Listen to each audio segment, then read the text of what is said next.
여러분 안녕하십니까? 이번 여름은 참 덥네요. 사람을 좀 기진맥진 하도록 만드는 시간을 보내었습니다. 오늘 독서의 시간인데요. 이 사이 이 책을 자꾸 눈에 띄어서 한번 사보았어요. 가짜 노동. 진짜 노동이란 책도 나왔는데 일단 가짜 노동. 가짜 노동이 뭘까요? 가짜 노동은 의미가 없는 일을 하는 것.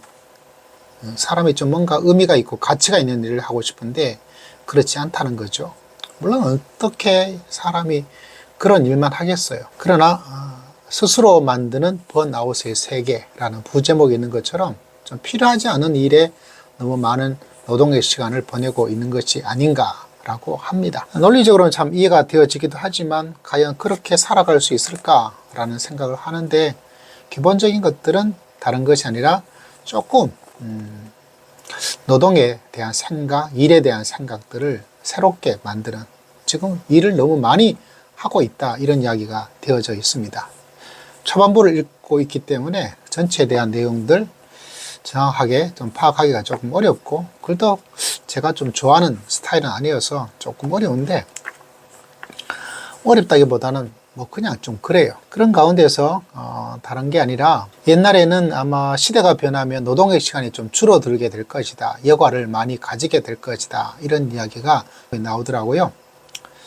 그런데 왜 이렇게 시간이 줄어드는, 노동 시간이 줄어드는 그런 일을 진행이 안 되고 있을까에 대한 이야기가 나타나고 있는데, 제가 목회자이다 보니까 그 가운데 좀 주목을 받고 있는 말 한마디가 있었어요. 그건 바로 기독교, 종교에 대한 이야기입니다. 35페이지에 보니까 버틀란드, 레셀, 뭔가 노동이 하루에 노동에 4시간 노동이 왜 도입되지 않았을까? 딱 4시간이라기보다는 노동시간이 단축되지 않은 이유가 무엇일까? 러셀에 의하자면 두 가지 이야기를 하고 있더라고요. 첫 번째는 노예 상태의 법칙, 두 번째는 종교 때문이다. 노예 상태의 법칙에 대해서는 책에서는 좀 나오고 있지 않고, 종교, 특히 유럽이다 보니까 기독교, 개신교죠. 이런 이야기를 하고 있습니다. 개신교는 노동을 그 자체로 숭배하며 신의 선택을 받은 사람이라는 증거로 보았다. 할 일이 적으면 어른은 술을 마시고 아이는 못된 짓에 빠지게 된다는 주장도 많았다. 러셀은 그 반대임을 보여주고 싶어 했다. 즉 게으름은 개인뿐 아니라 문명사회 전체에 좋은 영향을 끼친다는 것이다. 이렇게 이야기를 하고 있어요. 기독교가 노동에 대해서 숭배, 신의 선택을 받은 사람이란 증거, 이것까지 갖는지, 제가 목회자지고 역사를 연구한 사람이지만 그렇게 동의는 하고 싶지는 않지만, 또 노동을 좀 신성시한다. 신성시는 아니더라도 좀 중요하게 생각한다. 노동은 소중한 것이다. 이런 이야기들을 하게 되는 거죠. 또 한 가지 이야기는 다른 것이 아니라 우리가 잘 알고 있는 유명한 학자 한 분이 계십니다. 그 학자의 이름은 바로 막스 베버라는 사람이에요. 막스 베버. 막스 베버가 왜 중요한 사람인가? 다른 것이 아니라 이 막스 베버, 독일 사회학자인데요. 유명한 책 하나가 있죠. 이분이 지은 책 가운데 지금도 많은 사람이 읽고 있는 책이기도 한데, 프로테스탄티즘의 윤리와 자본주의 정신이란 책입니다. 두껍진 않은데 핵심은 이런 내용이 담겨져 있습니다. 이 기독교 프로테스탄티즘의 윤리가 자본주의 발전의 길을 닦았다라는 이야기가 이 책의 중요한 내용입니다. 자본주의 발전에 기독교의 윤리가 중요한 역할을 했다. 물론 사람마다 진단은 다르고 동의할 수도 있고 동의하지 않을 수도 있겠죠. 막스 베버의 증거에 의하자면 실제로 전기기관차가 어떻다, 공장이 어떻다, 여러 가지 기술에 대한 이야기가 있지만, 물론 기술도 있지만 핵심은 바로 이념, 기독교 윤리다. 이런 이야기를 하고 있는 거죠. 베버에 의하자면 그가 내세운 증거는 이런 겁니다. 다른 게 아니라 이 자본주의가 시작되는 초기에 가장 진취적이고 가장 자본가적인 활동을 했던 사람들이 있는데 그들이 매우 신앙심이 깊었대요. 금욕적이었대요. 기독교 신자였다. 그래서 이들이 삶을 검소하게 살았고, 그리고 세속의 쾌락을 거부하고 술이라든가 이런 쾌락, 그리고 신을, 하나님을 섬긴다는 추상적 이념으로 자신의 욕구를 승화시키려고 노력을 했다.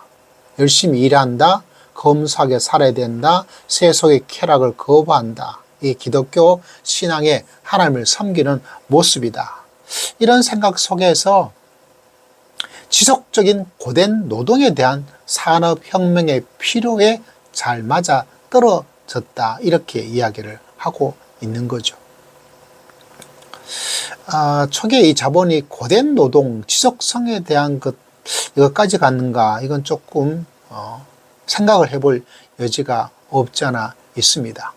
그러나 이러한 독실한 신자들은 게으름을 모든 악의 근원으로 보았다.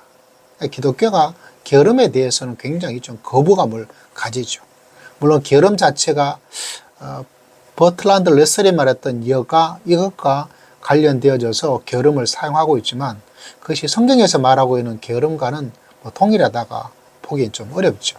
그럼에도 불구하고 이 책에 기독교의 노동에 대한 중요성이 사람들 게으름이 악의 근원이라 보는 것이 사람을 지독한 노동의 수렁텅에 빠져들게 할 수 있는 여지가 있다고 보는 견해도 있구나라는 생각을 하게 됩니다.